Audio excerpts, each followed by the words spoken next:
ये सर्वे जिन्होंने किया उनका परिचय सबसे अहम है। Sanjay Kumar ji, professor CSDS। संजय जी, आपका बहुत स्वागत हमारे स्टूडियो में आने के लिए।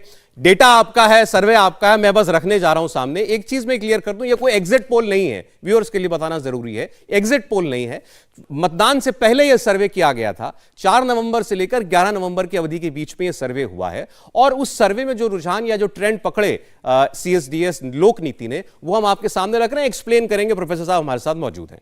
तो मैं सबसे पहले आपके सामने रखता हूं 2017 का डेटा, ताकि आपको पहले एक पर्सपेक्टिव मिल जाए कि हम किस आधार पर बात कर रहे हैं। तो 2017 की अगर आप बात करें तो मैं चाह रहा हूं 2017 का डेटा सामने आए।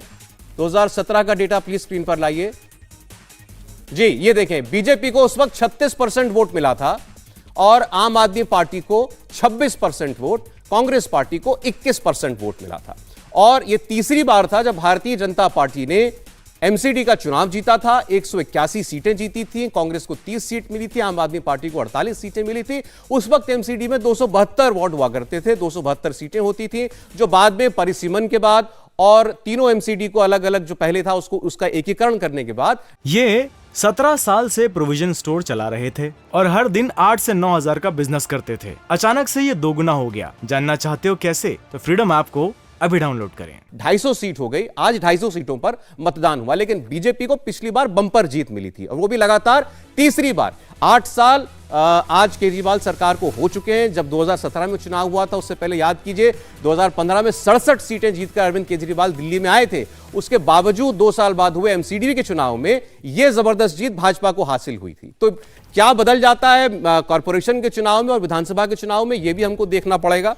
तो आपके सामने 2017 की स्थिति आ गई। अब मैं आपके सामने CSDS लोक नीति का उस सर्वे का डेटा रखने जा रहा हूं। तो आपके सामने सबसे पहले हम रखते हैं जातिगत आंकड़े। जातिगत आधार पर क्या वोटिंग होती है दिल्ली के अंदर। 2 करोड़ लोग रहते हैं और 1.5 करोड़ के करीब मतदाता है। तो आप देखिए, बीजेपी में हिंदू दलित जो है वो किस ओर वोट करता है। तो हमें रुझान ये मिलता है इस सर्वे में कि आम आदमी पार्टी को दलित वर्ग का 52% तक वोट शेयर मिलता है, बीजेपी को 38% और कांग्रेस पार्टी को 3%। ये इस बार का सर्वे है, यानी इस बार के चुनाव में सर्वे में ये पाया गया 52% दलित समुदाय वो आम आदमी पार्टी की ओर जा सकता है। ऐसे आप आए OBC वर्ग की ओर। OBC वर्ग का वोट जो है किसकी ओर जाता हुआ दिखाई दे रहा है। तो यहां पर भी आप देखेंगे आम आदमी पार्टी को अधिकांश वोट मिलता हुआ दिखाई देता है। 46% OBC वोट वो आम आदमी पार्टी हासिल कर सकती है, BJP 39%, Congress party 7%। Congress party की फिगर पर आप निगाह रखिएगा,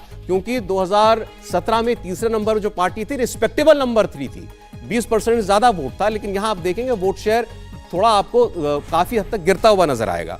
इसके बाद आप बात करें अगड़ी जातियां जो हैं उनमें क्या हमें समीकरण दिखाई दिया। तो आपके सामने हिंदू अगड़ी जातियों का डेटा जो है वो अब आने जा रहा है। यहां पर आप पाएंगे कि भारतीय जनता पार्टी पहली पसंद है दिल्ली में। 41% अगड़ी जातियों का वोट भारतीय जनता पार्टी को मिलता हुआ दिखाई देता है। आम आदमी पार्टी को 33%, कांग्रेस पार्टी को 4% ये वोट मिलता हुआ दिखाई देता है। तो अभी तक हम चले, हमने आपके सामने 3 आंकड़े रखे हैं, और कोई पार्टी आपसे कहे कि चुनावों में जातियों का क्या सर्वे का मतलब है, लेकिन ये सरासर आई वॉश होता है, क्योंकि हर पार्टी जातिगत आधार पर भी अपने टिकट बांटती है, देखती है किस समुदाय से किन को टिकट देना है, कहां किस समुदाय की कितनी बहुतायत है। तो यहां पर आप देखें अपर कास्ट हिंदू वोट को छोड़ करके बाकी हिंदू वोट में आम आदमी पार्टी आपको नंबर 1 पार्टी नजर आएगी। सिरसा साहब, अभी मैंने केवल 3 वर्गों का डेटा सामने रखा है, लेकिन इसमें आम आदमी पार्टी नंबर 1 पार्टी, नंबर 1 पसंद बनती हुई नजर आ रही है।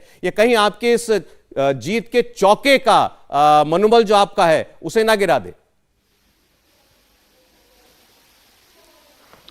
नहीं, बिल्कुल नहीं गिरा पाएगी। उसके 2 कारण हैं।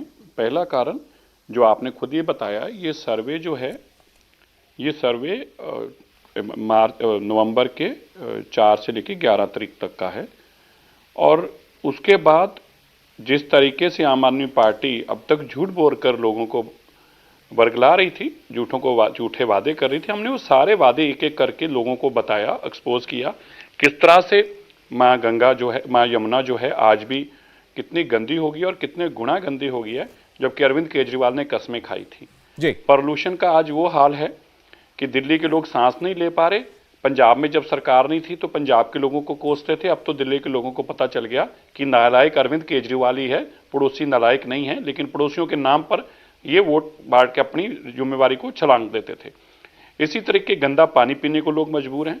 हमने पिछले 15 दिनों में और खास तौर पर ये 17 साल से प्रोविजन स्टोर चला रहे थे और हर दिन 8 से 9 हजार का बिजनेस करते थे। अचानक से ये दोगुना हो गया। जानना चाहते हो कैसे? तो फ्रीडम ऐप को अभी डाउनलोड करें। जो अपने आप को ये ईमानदारी के लिए प्रसिद्ध बताते थे, एक एक करके उनके सारी चीजें सामने, और अंत में आते आते यहां तक आ गया कि किस तरह से एक मुख्यमंत्री अपने एक मंत्री को, जो कि करप्शन में पूरी तरह से लिप्त है, जो करप्शन के पैसे इकट्ठे करके उनको सफेद करने के लिए हवाले के रूप में काम करता है, उसको वो भारत रत्न देने की बात करते हैं। और जेल की वीडियो आज उनके सामने आती है कि अरविंद केजरीवाल अपने करप्ट मंत्री को क्यों बचा रहे हैं, क्योंकि वो करप्ट मंत्री अरविंद केजरीवाल जी को पैसा इकट्ठा करके दे रहा है। तो ये सारी बातों को दिल्ली के लोगों तक पहुंची है। गंदगी दिल्ली में अरविंद केजरीवाल लेके आए हैं। हम एकीकरण करने के बाद दिल्ली को वापस सुधार की तरफ ले जा रहे हैं, और अरविंद केजरीवाल इसको 3 हिस्सों में बांट कर रखना चाहते थे।